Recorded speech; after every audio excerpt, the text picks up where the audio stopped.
Hello and welcome to Dissgruntled. It's the podcast that turns personal grievances and injustices into a competition.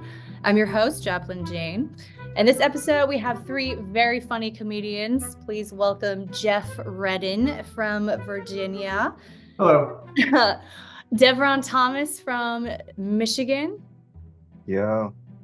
And Veronica Memoir from Quad Cities. Hello. These comedians are going to be competing in 3 rounds. And each round, they will tell us stories of personal grievances and injustices that have happened in their life. These stories are going to fall on a scale of classification between 1 and 10. 1 being petty and 10 being holy shit. I can't believe that happened to you. I will award points after each round, and by the end, whoever has the most points is valid in their grievances, and everyone else is just sadly disgruntled. Does that make sense all around competition? We ready to go? Sounds good. Let's do it. Fantastic. Round 1.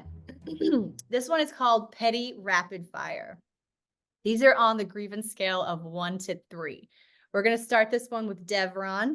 In this round, comedians are going to have 2 minutes to rant about as many petty personal injustices or grievances that they have with this world as possible. The person to list the most wins the round, and I will also be handing out congeniality points for the funniest and the best storytelling.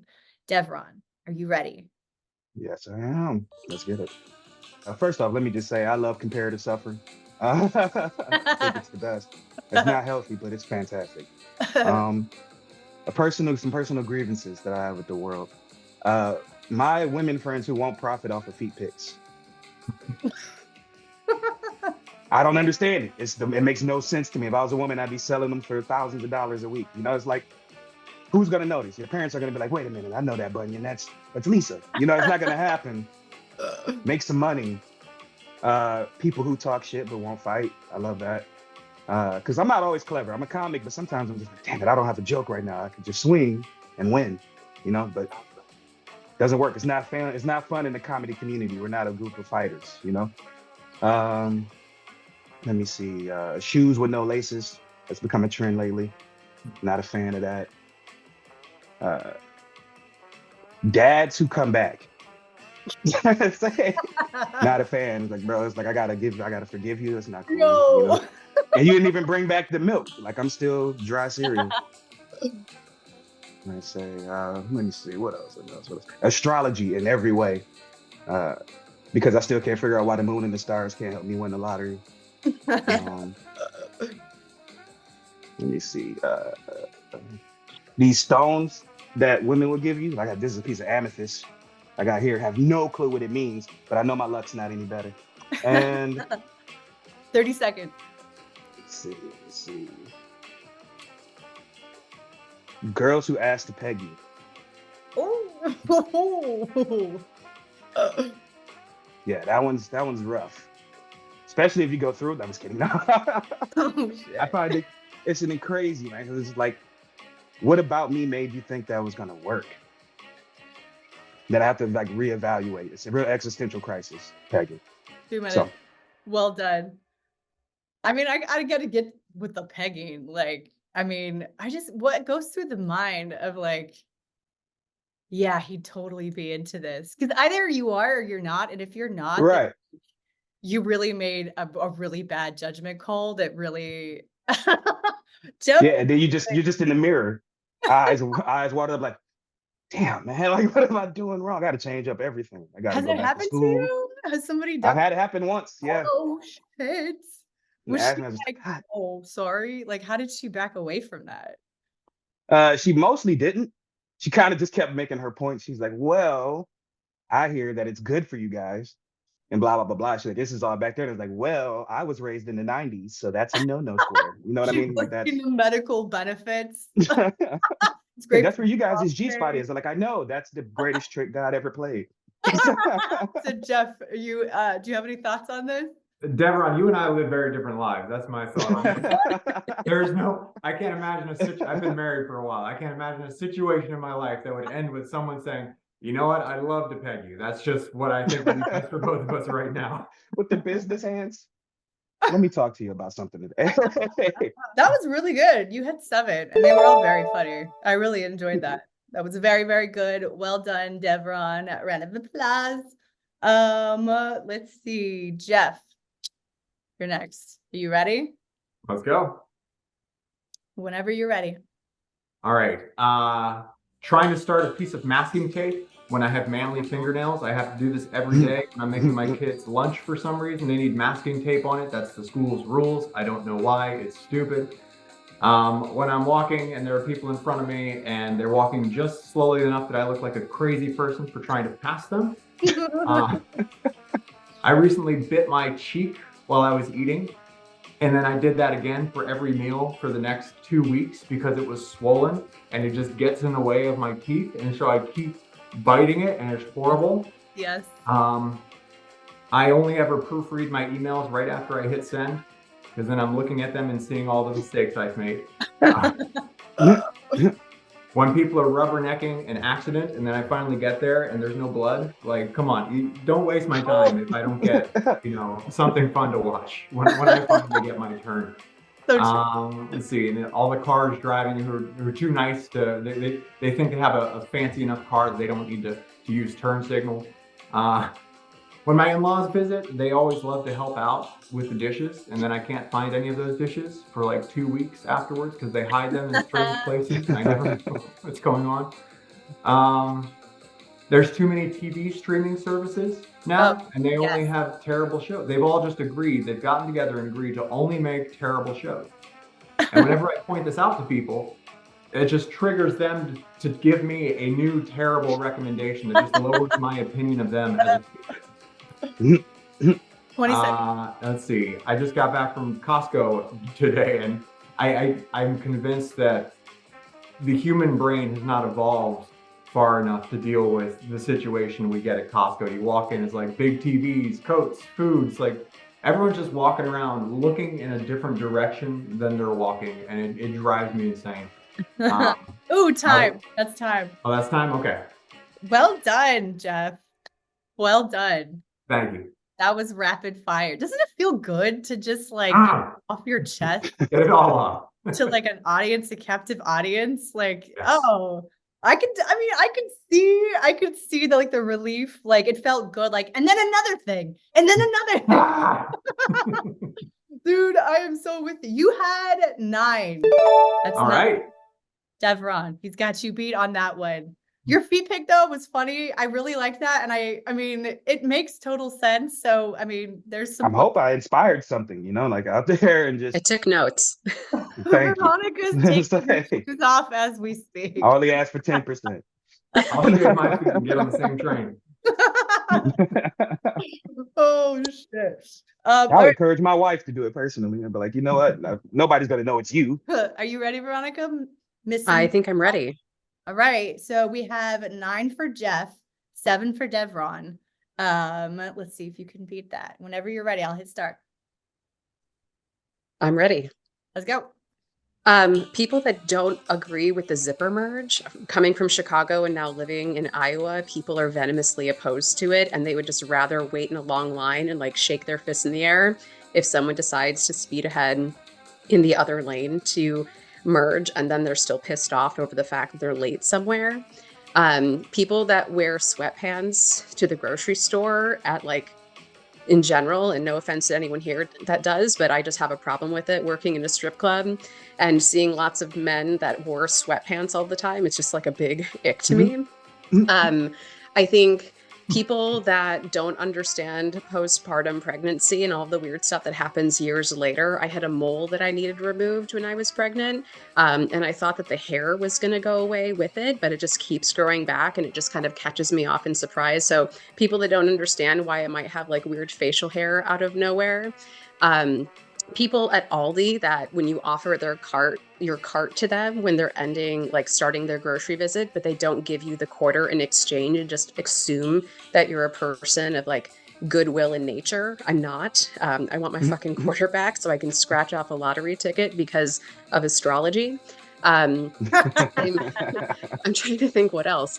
I think when people that like have it all, especially women in particular, that seem super bougie and put together on the outside, but yet you find out that they don't wear matching underwear. It just seems like the whole package should fit together.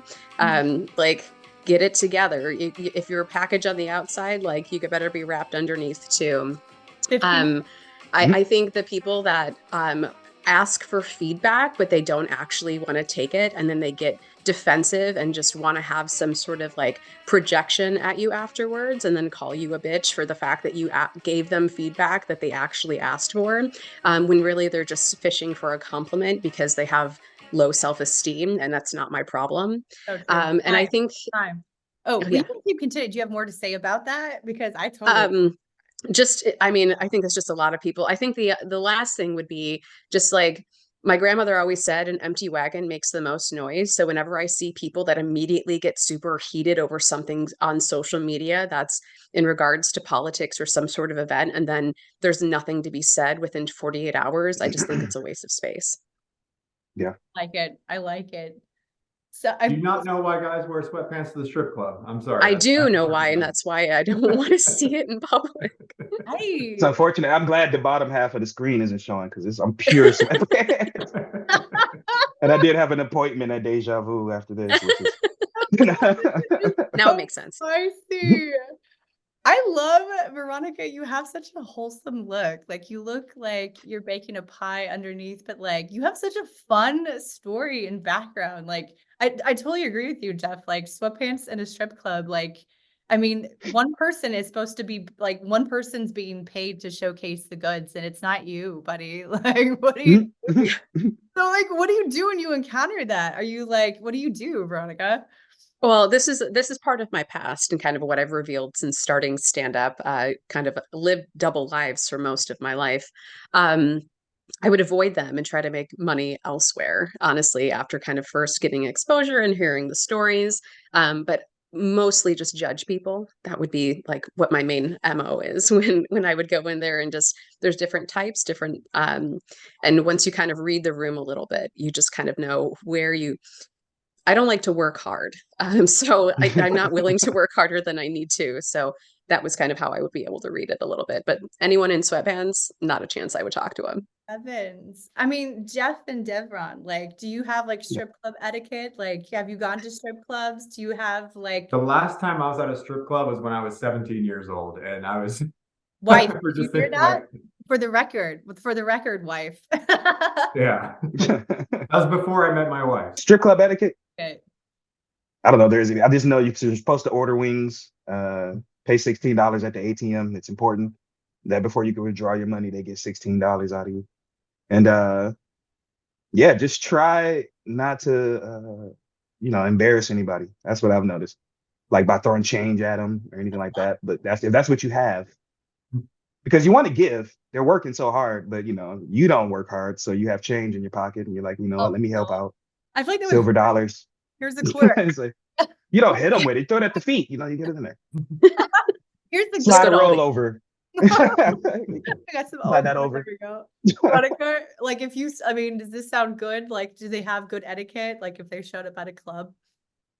Yeah, I think generally, I mean, you go in there knowing that people are there to have a good time. And especially if there's a group there, like the way that men tend to have camaraderie in that type of an environment can be hit or miss. But generally, you have to expect that people are going to have fun. You're there almost openly willing to be objectified in some sense. So like people that get really upset over some of that. But again, it's knowing how to read the room. I would just get a little bit more aggressive in how I would respond, or I would just avoid. But like if someone's bringing change, the only thing is if you're putting change on the stage, that's really dangerous because I've slipped on a quarter and like almost broke my neck under those damn shoes. So and there's no workman's comp. So, you just got to really be considerate of that. Wow. Okay. So like a Culligan's water bottle full of coins is more so you can sit that on the top. Throw bags of coins. As long as it's at least $10, I think it's still worth it. Oh yeah, that's fair. That's reasonable. All right. Well, this is the results of round one. That was great. I love all of your grievances. And thank you for showing up prepared with excellent thoughts. I've enjoyed all of those. The winner, the most, is Geoff. Way to go, Geoff. Whoa. 9 rapid fire grievances. So well done. Congratulations. Thank you. Nicely done. And then we have the congeniality points for funniest and the best detail. I gotta say, Veronica, I loved your detail that you gave. I thought that it was really like you could tell. I also love just passion in general. Like you really were very passionate about what bothered you. So we're gonna give that point to you for details and storytelling. And then Devarron, that shit made me laugh from beginning to end. That was very, very funny. So we're gonna do congeniality point for funniest to Devarron. Congratulations all. Way to go. Just making records because this is important to get it right. Veronica, Devarron, Geoff. Cool. Awesome. Moving on to round 2. Veronica's going to start this one off. So round 2 is story time.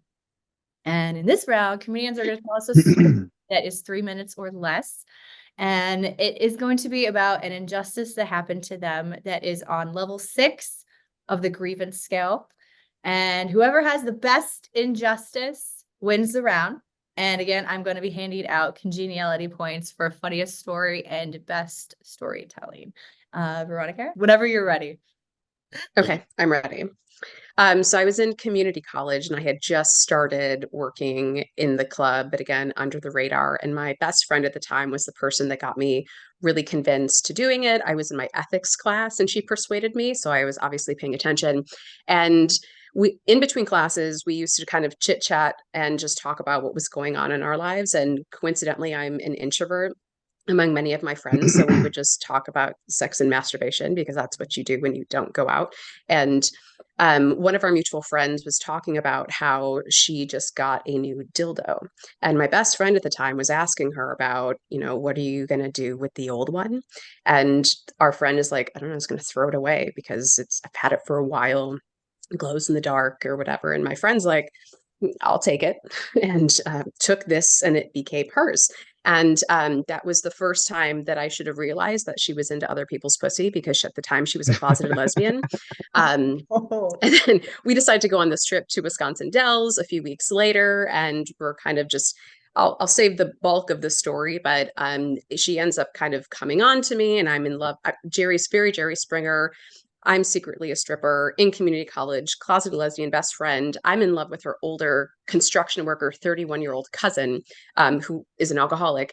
And we're kind of partying. She invites pizza delivery guys over. I kind of fake a panic attack to get out of having to hook up with someone. And the next morning, I'm woken up because I'm being penetrated by a glow-in-the-dark dildo from my friend, and it wasn't consensual. And then I had to be the ride home because we got kicked off the premise and she crashed the golf cart into a public fence the day before. And I didn't know what to do other than ask, what kind of music do you want to listen to? Because I was spineless at the time. And so awkward pause, feeling very violated. The other girl was a dirty bitch. So I don't even know if she cleaned it before she used it on herself or me. And then my friend flashes someone on the highway driving home, and we have someone following us for over 50 miles, exits on our exits, and doesn't leave us alone until I end up parking near a police station. And that's how I found out my friend was gay. Oh my God. Oh my God.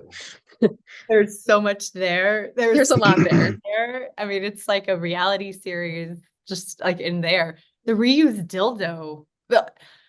So when she was penetrating you, what did you say? Like, do you scream, like, get off? Like, what do you do? Yeah, I mean, I kind of froze there and not really knew what to do. And I was kind of coming back from a really bad hangover, but I was actually saved in the moment because there was a knock at the door and it was the local security, because when I was taking a nap the day before, my friend took the golf cart out, was driving around the premise, and she crashed into the public fence near the pool.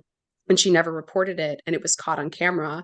And we had gotten noise complaints from the night before. So the people wanted us out anyways. So it was 7 a.m. There's a knock on the door, and it was within 6 to 10 minutes of this whole thing happening. So like the universe saved me because I would have, I don't know what I would have done or how I would have reacted, especially because I was a ride, like I wasn't going to abandon her, but it was also That like was a nice of huge you. Like I would have violation. get in the Oh, I was car. pretty spineless up until the last few years. Like Wow. I didn't know how to objectively like speak up for myself. Is that And it's kind of, great? yeah, Is that it's a newer development about just being completely relentless. like, I mean, if is rape just Wow. penetration by anything, or is it by I think I think that's pretty subjective, but I think the biggest piece is consensuality, because there's a whole broader story that's much more than 3 minutes that kind of explains that whole weekend and the precursors where maybe she thought that was okay or that I was open to it, but it was never a discussion. And while I didn't say no to certain things, I also wasn't comfortable because I didn't know how to say no.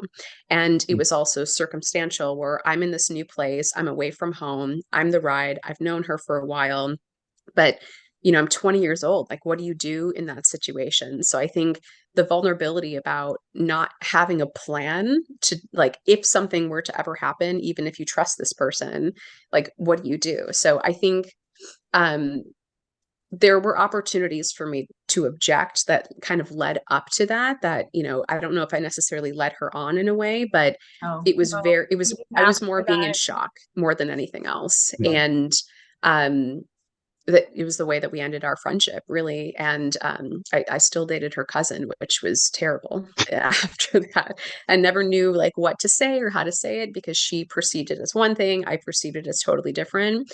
Yeah. And we just didn't have the ability to have strong communication. So, So but it was a wild 72 hours for that trip. so Boy, wait, that was level they 6. made you drive still? Yeah. Yeah. They really don't understand DD. They have a whole different definition, huh? Yeah. Wow. Because this was before the time Yeah. of Yeah. Ubers. I don't know. It was a whole thing. And I think me being in shock and always hesitant to like react emotionally. Like I've never been Yeah. someone that like is aggressive or in your face or would like vocalize. I'm always like cool, calm, collected. I'm going to take a minute to really process how I want to say something, or I just keep silent, at least historically. That's 17 years ago. Um, but it was a eye opener for me where there was a thought in my head for a long time that I thought and felt guilty over the fact that did I not stay friends with her because like she was gay? And that was never the case, Oh my but it took God. me a really long time to actually thread the pieces together that there was like a clear violation. Because again, I never said no during that time. So there was a lot to unpack there, and therapy, You know what highly I recommend. find like very interesting is that like so many people are victims who don't even know that they're victims until much later. And Yeah. like it's hard to say no to something when it's just like sprung on you like that. I'm really happy to hear that like you have been empowered since then. I'm proud of you. I'm glad that you didn't, I hope you didn't get like gonorrhea or anything from that. Been So, tested multiple that's so times, even after. Yeah. So I'm very good. good. I'm good. Well, Clorox that's is why you knew important. she was gay. Does she like to like, can I have your fresh dildo? Like, I mean, we weren't that poor. I mean, that was kind of like the big we were college students, but like there was $25 laying around if you really needed it. yeah, dude. So All right, cool. That was very good. That was very good. That was level 6, guys. So I hope you brought your game. Yeah, I hate to see what level of 10 is going to look like after that. All right. Let's do it'll be Geoff and then Devarron. And whenever you're ready, Geoff. All right, yeah, I don't know if our leveling is going to be similar on this. Mine's a little lower on the scale, probably. It's still a good story. But I've got 2 young kids. I've got two small kids at home, and so that just means I'm always listening to their terrible music. And the fact that I'm listening to this music is not the worst part. The worst part is that these songs just get so stuck in my head because I hear them over and over and over. I get these things stuck in my head. Their favorite thing to do to me is they like to go into the bathroom and then scream like their arms have just been ripped off. And then so I run in and my socks find a nice warm puddle that they've left for me. Oh. It's like they're good at getting close but they can't quite get over that finish line. It's like, and honestly, I wish it was on purpose, because that would be hilarious. I'd be proud of them for that. It's like, you got me. The classic pee on the floor, then act like you're dying game. Love it. No, it's not that. Anyways, that's mine. That was good. I enjoyed that. I love how the subliminal messages of the potty thing, they don't even work. Like, no, they don't. These kids will sit there watching that episode peeing themselves and then just be like, yeah, whatever. I had fun. And they're like singing along and the message still doesn't work. Do you remember like when we were kids, like Christian moms were worried about like satanic subliminal messages in our rock music? It's like, honey, like even direct messages don't work on kids. I don't think these like hidden messages are going to be doing anything. Cool. Awesome. Devarron, whenever you're ready. Let's say I have a childhood story. I was the nerdiest, most like just a actually ass kid, glasses up. And I remember fully just committing anime, rolling backpack, just the worst that you can be in the hood of Detroit, which is where I grew up. Like there are drug dealers around this time and they're just like, wow, this kid's really not committing to making any money or selling crack. He's just going to keep being good at school. And I had this English teacher who loved me. She loved me, named Miss Ellis. And one day I'm playing this game and I couldn't beat it for the life of me. So I got to school the next day and we're in the library, supposed to be having library time. I've already finished my assignment because I'm exemplary. I'm the future. And I'm going about it. I'm getting on this website and I'm going to print this out and find out, how to beat this game. And I didn't realize at the time that this was going to be like 600 pages of information. So I just press print and they just start coming. No. And coming and coming and coming and going. No. And people are like looking around. It's like, who's printing this? And my teacher's like, did somebody print something? And then, of course, you get that introverted feeling where everybody's like watching and looking and figuring out. You're like, shit. I wish something would happen now. I wish a fight would break out. Something would happen to just, God, if you're up there, don't let this get found out. And my teacher just grabs all of them. There's a stack like this thick. She's sitting there and she reads the top and she goes, Fantasy Star. And she looks at the pages and then like looks up the computer to figure out where it came from. And she goes, Dev, porn? Oh no. Yeah, she's like the most disappointed. She's like, you? And I was like, I remember sitting there thinking to myself, I was like, okay, there's dragons and lasers and lightsabers in this game, but porn has vaginas. There's pussy in porn. There's a lot more respect here. And I remember thinking to myself, I was like, you know what? Yeah, it's porn. Just give me the porn. Suspend me. I'll at least have the respect of being a man who's dedicated and a literary porn man, like a woman. They're like, this is Jane Eyre, Fantasy Star. And I'm just, I remember coming back to kids just all being like, man, I can't believe you like porn so much. And it became kind of an identity of mine that I had to live by for the rest of that year. Oh, wow. I was just like, I'd rather people have realized that because I was closet geek. I was like, I'm not letting this out at all. So that's that story. Wow. So is that like injustice to like yourself or like the teacher? Like why you call me out like that? That's an injustice to myself. I say, I can't believe she even went to porn first. She couldn't have thought of anything else. She didn't even think it was a book, nothing sci-fi, nothing. Yeah. Like maybe she went straight to porn. I'm like, you're the creep. I mean, like you're the one watching porn. Immediately go there. Like, would anybody else? Like maybe she's into like laser porn. And that's like she's like, I don't know. This is she's like, ooh, it's like, ooh, my sexual space fantasies. Dev's into the same thing. Exactly. And if she was, we could have connected. That would have been cool.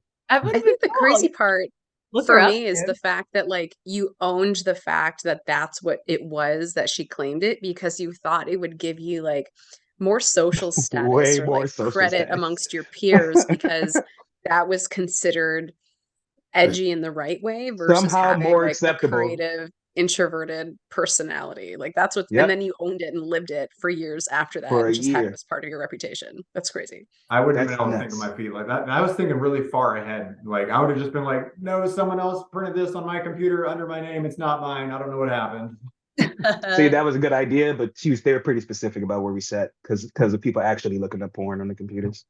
So You know what? There's something super brave about living in the hood and like rolling around a little backpack. Like, I mean, you were kind of like braver than most people, like your classmates. Like, you were such like an overt nerd. And you're like, yeah, this is who I yeah, am. I didn't realize it was who I was. Once people started making it clear to me, I was like, oh, okay, I'm gonna stop. I was like, I'm not brave. I'm just ignorant. That's a whole nother thing. Did you get rid of your backpack? Oh yeah, yeah. I was one strapping it the rest of the 3 years. I was just like, this is over. Ninth grade, it's never gonna be like this again. You know I what? say so. I'm not like pro bullying, but like sometimes like other people help you understand yourself by pointing things out. Yeah, You know what I mean? Like I didn't know things about myself until someone like gave me shit about it. And I'm like, oh, that's definitely what I am. So yeah. bullying, It's like, oh, that's a thing. Like but one person says, you're like 15. You're like, man, so you guys might see something I don't. Y'all exactly might have the vision. like a And now that guy. I'm into the astrology, I loved all of those. I'm so glad that I picked you guys as guests. You've all done a really, really good job. So best grievance definitely has to go with involuntary penetration. I hope we all agree on that. That's definitely What? think we do. the I outrage. think so. Wet socks are just as bad. I'll have to veto that. I So come in heavy. Sorry. that goes to you, Veronica. That's 3 points to Veronica. Funniest, I gotta give that to Devarron again, man, because I could just see you in the library, like Oh just man, the mad, eyes bugging, yeah, giant bifocals, just looking at them like, oh my god. and the printer just like whirling madly. Whatever, And this is the 2000s, 99, 2001, between that so period. good. So I, that printer is just loud. oh my The God, library's quiet, and it's yeah. just going over. So round 3. So this is our final round, and this is another storytelling round, but this one we are going all out. Geoff's going to start this round. These stories are on level 10 on the scale, and they are the worst injustices that have ever happened to you, or they're the biggest grievance that you have with this world, the thing that makes you more annoyed and angry than anything else when you think about it. And whoever has the best injustice or grievance wins the round. Grievance wins the round. And as always, I will be handing out congeniality points for the funniest story and the best storytelling and the most passion behind it. Comedians have 5 minutes or less to tell their story. And Geoff, are you ready? Let's go. Take it away. So right off the bat, I know for calling this a level 10 story is just immediately going to ring, white male privilege alarm bells, because it's something that I caused to happen to myself, but that's aside the point. So as comedians, I think we all know that like we are people who crave attention, right? That's like at the core of who we are. Like when there's a chance to have the spotlight on us, we just have to take it. That's why I got into doing stand-up. So I got a story time. I got in. I did a business degree. I got an MBA and for like grad school. And then my first year there, the school put on a charity boxing event, and they needed participants. You might see where this is going. Now I'd never done any kind of physical combat before in my life, but somehow that didn't factor into my decision-making process. I just thought it's a stage, bright lights, everyone looking at me is like, yeah, I'll fight a guy. How hard can that be? Geoff. And so part of the reason I also signed up is that the guy who was I saw who would like be in my weight class, he looked like if you put like a marshmallow in the microwave and it's just like he did not look like he was in like Rocky, Ivan Drago, Apollo Creed kind of. I just figured like if he's actually a good boxer, I'll just run him around, get to him in the later rounds, And so I felt fine about it. And then right before the fight, he dropped out.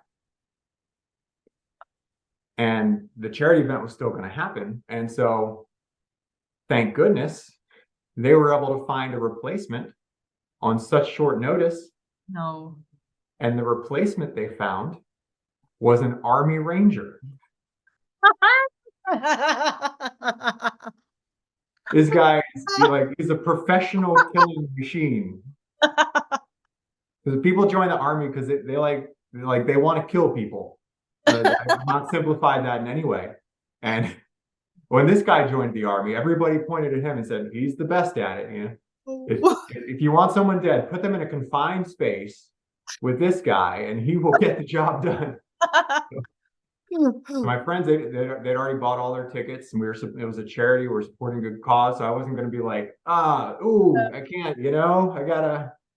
So, so the bell rings to start the fight. And I just get this wonderful moment of clarity of like, this is a lot of mistakes that I have made that have caused this to happen.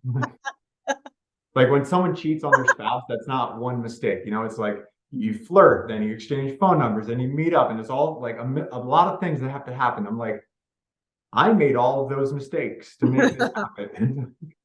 So my big accomplishment in that fight is that I survived to the end of the first round. Way to go. Ta-da. Now in that round, I got knocked down. I got a bloody nose. I got a black eye. Like it was an amateur fight. So we were wearing headgear, and he managed to give me a black eye through 2 inches of headgear, which is pretty impressive. I think. So second round starts, and he knocks me down again very quickly. And so if you've never done any kind of fighting, when you get knocked down, you have to like pop back up. You have to let everybody know this guy just got lucky. And they're like, ooh, he just made me angry now. Ooh. But then the ref, he must have been paid off or something. I don't know. But he decides to stop the fight. And I'm just like, if that's what you think is best, right? You're the professional here. I don't want to. Anyways, that is my biggest grievance to me. And of course, it's something I did to myself because that's funny. How tough a life have I had? Dude, that's very funny.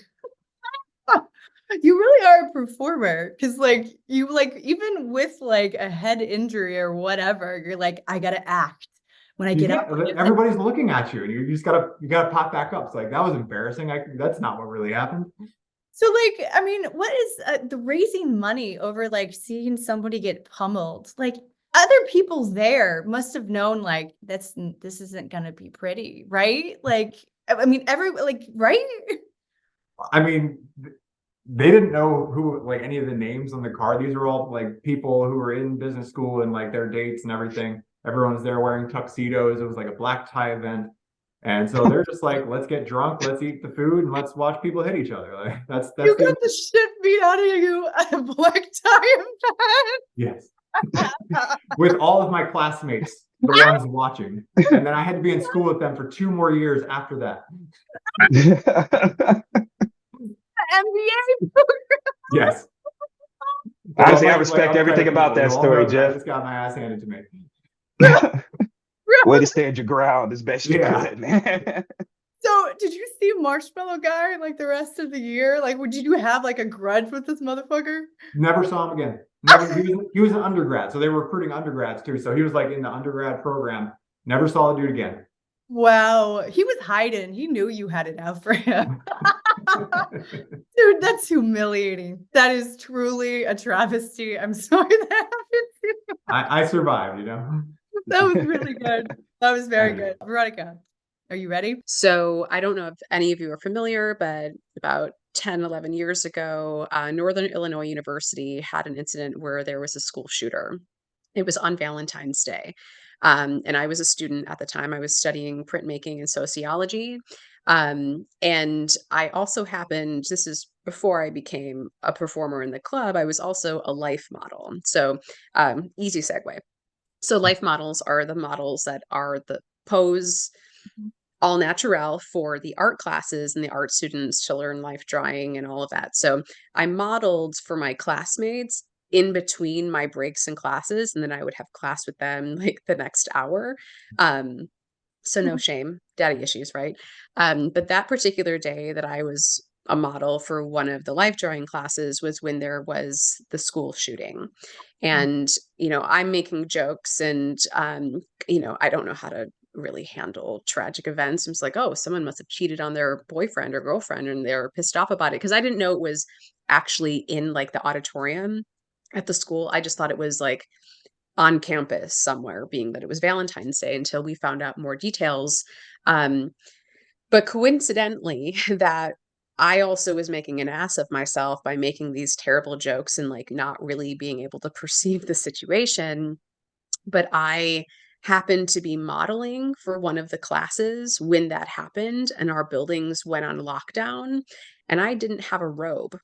Oh And no. so we had to merge all like 50 art students that were in like these two classes together for like 4 or 5 hours in lockdown, as there was a big investigation and the police were coming.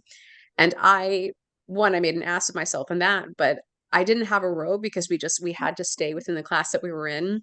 And I literally am in there for 4 or 5 hours with loose Ew. canvas from the painting class, trying to cover myself up, sitting around a bunch of my peers and art instructors and provost for hours during this tragic event. And I'm just like, just a burrito, right? Like, and totally like lacked empathy in terms of my commentary later, and I'm feeling guilty. So I'm the nude bitch that's just like an ass for hours. Wow.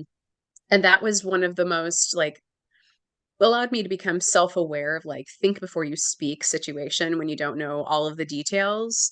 But now I also have an extra pair of clothes no matter where I go, like always, because you never know what's going to happen in today's world, whether you get pee on you or whether you're posing for an art class. But that was a really awkward moment in my life that still sticks with me. Ooh, Yeah, that's a lot of good. shame and not so much shame all at the same time. So that was an interesting thing of like, if you're a life model, bring clothes and know how to hover. That's kind of any feedback I can give out there. I just Wow. walk out and be like, I'll take my chances with the shooter. I don't, this I isn't just want a worth sweatshirt. it. Yeah. Oh my God. So like, did you like, you didn't have a robe? Does that mean that you like walked from the hallway to the room? So there was something else behind, but coincidentally, there happened to be paint that spilt on my clothes. So like there's usually robes that are kind of back there, but the instructor would have probably gotten something for me, but this was like a 3-hour pose. Like we weren't doing breaks. I was supposed to kind of pose in these weird environments, and positions to kind of help the artists like be able to look at the subject for as long as possible, because the more breaks you have to kind of tape and mark, and it takes a lot of time to get back into the same position that matches lighting as much as possible. So this was a long pose, 3 hours. So there really wasn't a lot of prep. Again, you just assume that you're going to be there the whole time.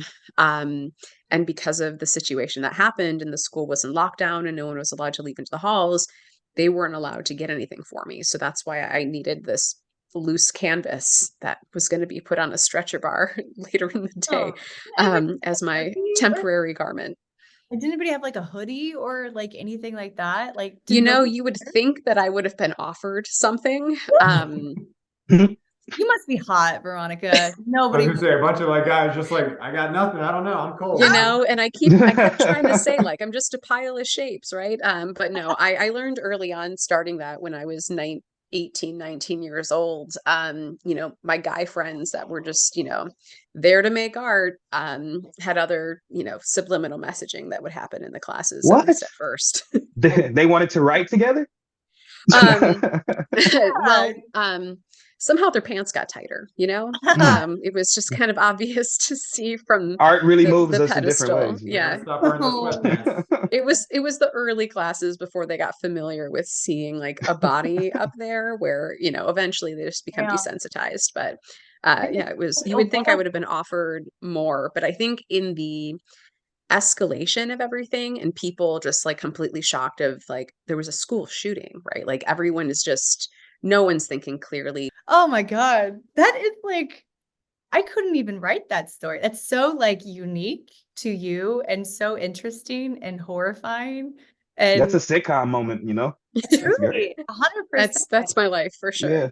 That was Yeah. really, really good. You guys are pulling out the stops with these. Like these are freaking good. Like I would love to see content written on all of the stories that you are telling because it's so freaking good. Devarron, are you ready for your turn? Yeah, I think I could get something. Let's see Take here. it away. I don't have anything as traumatizing as that. I'm gonna preface this by saying the greatest injustice in my life is people ruining my name. Right? It's Devarron. I get Devarron, Devarron, Devria, Deborah somehow. Sometimes it's all over the place, and it's been that way my whole life. It sucks to have a unique name. Right? So I'm in school, like I said, a huge and nerdy kid. A few years have passed since then. And I'm proving everything to everybody because I feel like I have no choice. Obviously, introverted, you get a little funnier. So people start kind of joking around with me. Bet you won't talk to her. I'll go and talk to her. Bet you won't fight him. And I'm like, I ain't no bitch. I was, but I wouldn't have fought him anyway. And it's like be like just different events like this. And things are going great, but I'm like, I don't have enough respect. I feel like people still see me as this kid. And I'm talking to my granddad. My granddad's a decorated veteran, big military guy, you know, and he's just like, what you need to do is you get in the military and you get a gun, you get all of this. These was his statuses for power. And so he's like, you should join ROTC. You're in high school, do that. My granddad, God rest his soul, was a huge idiot because I joined ROTC. And when you're a nerd, people think you're weak. When you're in ROTC, people are like, oh, this guy thinks he's tough. And so it became more fighting. Oh, Even more so. So we became like a gang of self-defense to ROTC kids, roaches on the crawl, they would call us. And we would just go around and having to just every other day fighting off groups of kids trying to do something. And one day we get into this fight with these kids and it gets pretty heavy. I'm bleeding in the face. We didn't got into it. I got hit in the face, but we won and we have to run because the police are on the way. So we take off and go around the corner. We turn to right onto like a street called Lasher and just run down the hall. And the police pull up to the side and catch us all and make us all get against the fence. Right. And they're going through, they don't know what's happened, but they know there's been an event. They don't know it's us. And they're going through and like, what's your name? You got your ID on you? He's like, yeah, my name's Phil. And then like, let him go. And they're like, okay, you got your ID. Next guy comes up. So what's your name? He's like, Barry. He's like, just like, you got your ID. Justin Barry, you go. They get to me. I don't walk around with an ID at this time. I'm not a responsible adult. And I'm not walking around with my ID. And the cop is like, what's your name? And I'm like, I don't know if I should give him my real name. I don't know the situation. I'm not used to this moment. And I'm just like, it's Devarron. He's like, you got your ID? I was like, I don't got my ID. He's like, how do I know your name's Devarron? This doesn't sound like a fake name. And I'm like, I'm not. I'm not lying, whatever. And our drill sergeants just so happened to be leaving school at this time. Obviously, we left school a little earlier, but my drill sergeants pull up. Sergeant Runkle and Sergeant Coleman. Love these guys. Taught me so many different things, right? I would think they know me over the years. And he comes up and the officer's like, hey, do you know this young man? He's like, yeah, they all in our ROTC. They all part of this. They're good kids, blah, blah, blah, blah. And he's like, what's this one's name right here? He's like, oh, that's Darius, Darrow. oh. And I'm like, no, no. I've been in their class for like 3 years. He's like, that's Mr. Thomas, we call him. And I was like, I went to jail. My parents had to come get me. What? So, Because yeah. you couldn't remember your Because name? he couldn't remember my name and they didn't trust the situation. What? Couldn't they tell that he knew you? Obviously. No, apparently not. It's like, it was a rough day. Oh my God. How long were you in jail? Like a few hours. I mean, I'm a kid, so they have nothing. I had no identification. I'm walking around the streets without identification. There's been an event. And so they had to hold me, and I got numbers to call. People who can verify my identity. Parents came down, pissed, grounded. Wow. I mean, that's clearly the guy knew you. He was like acting like he knew you. He was like pulling out names. Yeah, they were wrong, but like clearly. Well, I had already given the name Devarron, so he's like, Darius, that doesn't sound right. Daryl. I was just like, oh my God, man. Like, why would he like say that though? Like, he's an adult in like an ROTC uniform, and he's like, I know this. And the cop was like, I don't believe he knew all of us. We were all in ROTC. What made your parents name you that? I actually still don't know. And I don't want to ask my mom because I'm afraid it's some crazy story. Because like I had a cool mom. Oh, I had a cool single mom, She had me early. My dad was a drug dealer when he was around, apparently. I don't remember those days. But my mom was cool, which means I had a lot of uncles I never saw at any holiday events, But Christmas was awesome. So I always wonder if like she mixed up some names or something, and I'm just nervous to find it out. Like she just like, oh yeah, Devin, Ronald, Vernon. I like Vernon a lot. Like, Oh no. So You were I just don't want to favorite? know. I don't want to know. She does so well now. I don't want to bring up the past. So Dude, you have a great attitude about it. I can see why you became a comedian, and you really have turned that like trauma into being a really funny dude. thank you. Shit, you guys, this is hard. Those are all really, really good. All right. Well, I feel like they were all so good. I'm gonna give all of you guys the points. So I'll give you guys all win that, because I mean, I feel like I have to give you something for everything you've been through in your life. You're giving us a real I love all my kids equally kind of vibe right now, man. I mean, there is a way to win it though. Okay, so I do have a tie break. So let's see. Geoff won the first one. Let's see, 3, 4, 5, 6, 7, 8. Veronica has 7, 7, 8. Okay. Oh, that's my host. Molly. That's my co-host, Molly. She's a Maltese. Okay, so we do have a tie. We have a tie between Geoff and Devarron. Veronica, you were fantastic. I hate this. I don't know why I did a podcast where I have to pick a winner. I really love everyone. This is an injustice I did to myself. But cool. I do have a tie break. So Veronica's like, I feel like it's mostly for me. Go ahead. all right. So the tie break is this. I'm just gonna call a random number, and I'm gonna give them both your names. I'm gonna ask them to pick a name, and whatever name they pick is the winner. So I'm just gonna Wait, call a random number and then pick a name. Say that. Yep. I missed it. I'm gonna call a Pizza Hut near me, and I'm gonna be like, "Hey, I need your help. I am." We'll see if they play along, and I'll just call numbers until one of them answers and plays along. Hello. This might be a little bit random, but I'm hosting a podcast right now, and it's like there's like a contest between two contestants, and it's a tie. And can I just read you their two names, and like you just do the tie break? It's between Devarron and Geoff. Who do you think should win? Geoff. Geoff. All right, cool. Bro, thank you so much. What's your name? George. George, you're awesome. Thank you for breaking the tie. I hope you Thank you. George, you ruined my life. Yes, thank you. Have a good one, man. I think this has been a really fair process. I think the best person won. I think we all agree that that's what happened. Geoff, Damn it. These one syllable names are killing me. It's like, I don't even remember the second name, Red. What is that? I'll just say the one I remember. dude, I mean, and the irony that like your whole story was about the injustice of your name. Well, man, Kind of it's perfect. the only reason I gotta get famous so that it becomes a name that works, like so people can get it. It's the only way. Geoff, congratulations. Thank you. Well done. Congrats, man. Way to go. I'm sorry I got beat up that one time, but it was worth it. I survived. No, you And look won. what it led to. We won this contest today. Yeah, dude, it was totally worth it. If you find them on Facebook, send them a video, let them know that things have changed. Real talk, man.